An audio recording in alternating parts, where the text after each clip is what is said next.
세계적인 인상파 화가 빈센트 반 고흐는 일본 예술에 대해 이런 말을 했다고 하죠.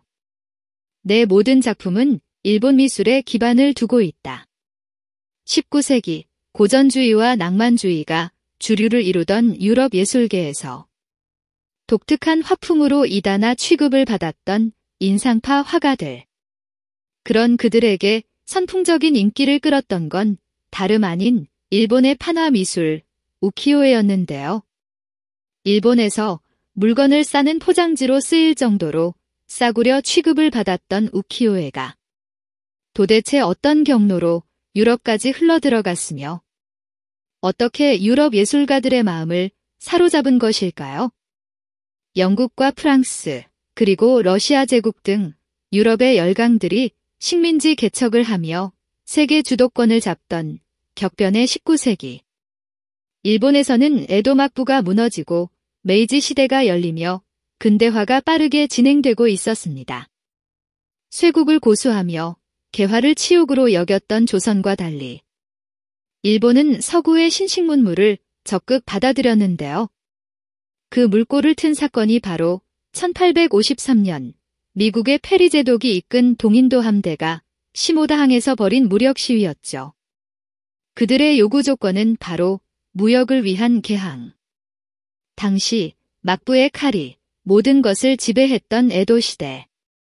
미국의 신식 전함과 무기를 본 일본은 위기를 느꼈고 이에 미일 화친 조약을 맺으며 시모다와 하코다테가 최초로 개항되는데요. 이후 서구 열강들이 앞다투어 일본과 수호 조약을 체결하면서 비로소 일본 문화가 서양 세계에 알려지기 시작했습니다. 당시 일본 정부는 이러한 흐름을 타고 자신들의 문화를 널리 알려 서양의 강대국들과 동등한 위치에 서고자 했는데요.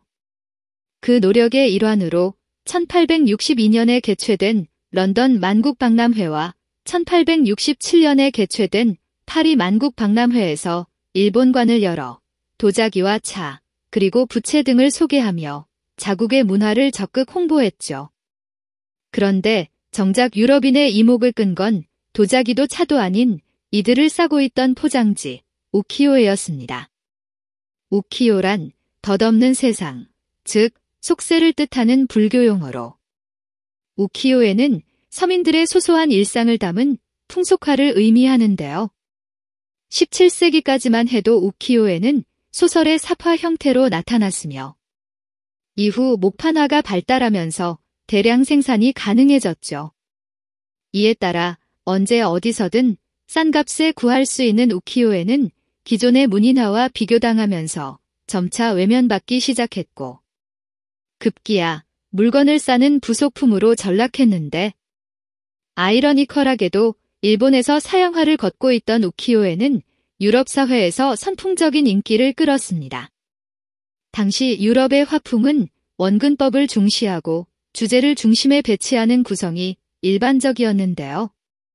반면 우키요에는 목판화 특유의 간결한 선이 두드러지며 이전에는 볼 수 없었던 강렬한 색채와 중심에서 벗어난 소재 배치, 그리고 에도 시대 특유의 생활상이 한데 어우러지며 일본의 미적 감각을 드러내기에 충분했고 이는 특히 인상파 화가들에게 예술적인 영감을 주었죠. 일례로 인상파의 선구자라 불리는 클로드 모네는 자신의 뮤즈였던 카미유가 기모노를 입은 모습을 그린 바 있으며 말년에 부와 명성을 얻은 후에는 파리 근교에 집을 짓고 일본식 정원을 만들었는데요. 그 모습은 모네의 대표작 수련에서 확인해 볼 수 있습니다. 또한 후기 인상파의 거장이라 할 수 있는 빈센트 반 고흐 역시 열렬한 일본 미술 애호가였는데요.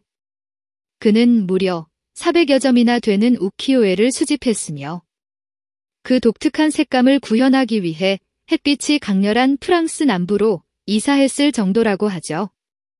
그러던 1886년 고흐는 한 잡지에 실린 일본 그림을 보고 일본어로 기생을 뜻하는 오이란을 그렸는데 이 작품은 탕기 영감의 초상에서 그 배경으로 다시 한번 등장합니다.